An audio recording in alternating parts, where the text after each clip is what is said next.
Dans la vidéo suivante, vous apprendrez à installer le câble chauffant Momento.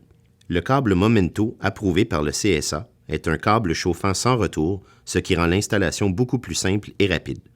Ce type de chauffage silencieux et sans poussière est compatible avec presque tous les types de recouvrement de plancher. Référez-vous à votre spécialiste en couvre-plancher pour le choix du revêtement adéquat. Malgré toute l'information contenue dans cette démonstration, nous vous invitons à vous référer au manuel d'instruction tout au long de l'installation du câble chauffant. Le calcul de la surface est très important lors de l'achat de ce produit. En aucun temps, le câble ne pourra être coupé.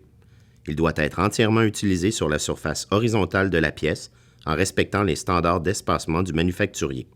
Si l'estimation de la surface s'est faite sur un plan, prenez le temps de revalider les dimensions sur place en prenant soin de déduire les meubles et objets permanents qui devront être contournés. Par exemple, vanités, toilettes et armoires. Tout meuble ou objet ne permettant pas à l'air de circuler en dessous devrait être contourné par le câble. Mesurez donc l'espace total de cette pièce et déduisez les objets à contourner. Lors du choix du câble, vous devriez toujours opter pour un câble dont la couverture est égale ou moindre à la surface à couvrir. Lors du calcul de votre surface, prévoyez ce qu'on appelle une zone tampon, c'est-à-dire une zone qui ne nécessite pas de chauffage, mais qui pourrait s'avérer utile dans le cas où vous auriez un excédent de câble.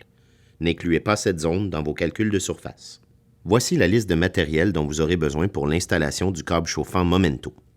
Votre ensemble de planchers chauffants, incluant le câble, les gabarits, les bâtons de colle chaude et le manuel d'installation, le thermostat et la sonde de plancher, un pistolet à colle chaude, un multimètre, un mégamètre, un ruban à mesurer, une calculatrice, un crayon feutre, du ruban électrique, un aspirateur, un balai, un seau d'eau propre et une éponge. Il est très important de bien nettoyer la surface de travail en utilisant un aspirateur et une éponge humide afin de bien retirer les particules de poussière qui pourraient nuire à l'adhérence des bandes d'espacement. Avant même de commencer à installer le câble chauffant, vous devez vous assurer de son bon fonctionnement. Le seau à poser sur le câble confirme qu'il a été testé en usine. Ne jamais installer un câble dont le seau a été retiré. Avant de retirer le seau, vous devez faire un premier test de résistance avec le multimètre. Indiquez sur la feuille de test la lecture de résistance obtenue en testant le fil. Il est important que le câble soit installé à une distance de 6 pouces d'un drain de douche, de fond ou de toilette, à 2 pouces des murs, à 1/2 pouce de tout meuble ou objet fixe, à 8 pouces d'un appareil de chauffage fixé au plancher, et la distance entre les bandes d'espacement ne devrait jamais dépasser 10 pieds.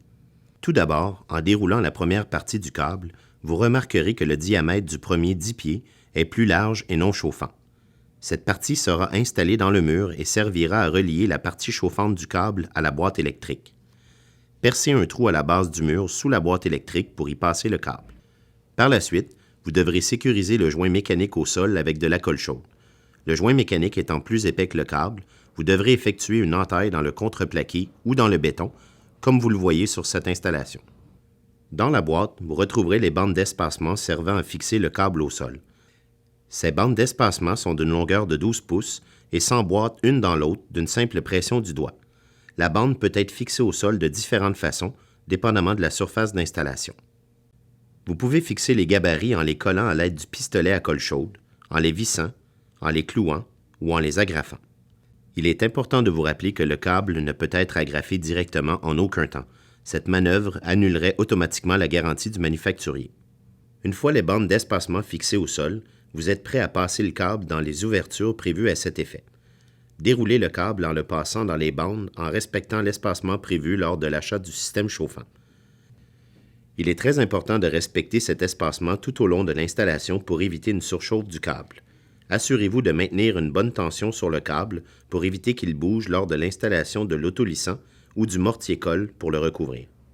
Rappelez-vous qu'en aucun temps le câble ne peut être agrafé, coupé ou croiser un autre câble.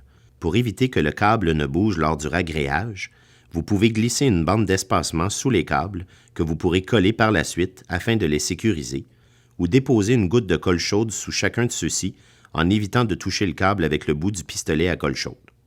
Une fois l'installation du câble complétée, il est temps d'installer la sonde de température de plancher.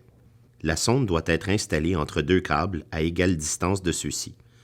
En aucun temps, elle ne doit croiser un câble chauffant. Assurez-vous qu'elle soit à une bonne distance de toute source de froid ou de chaleur intense. Même les rayons de soleil intensément projetés sur l'emplacement de la sonde pourraient fausser la lecture.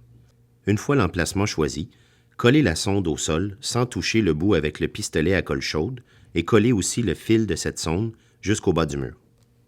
Une fois l'installation complétée, il ne vous reste qu'à refaire à nouveau un test de résistance sur le câble avant son branchement final. Inscrivez à nouveau les résultats du test sur la feuille prévue à cet effet. Nous recommandons fortement de prendre des photos de vos installations qui pourront être gardées en filière pour un usage futur. Un test de résistance devra être performé suite au ragréage du câble et un dernier test final devra être fait suite à la pose du recouvrement de plancher. Une période de 28 jours de cure devra s'être écoulée suite à la pose du plancher avant d'activer votre système chauffant.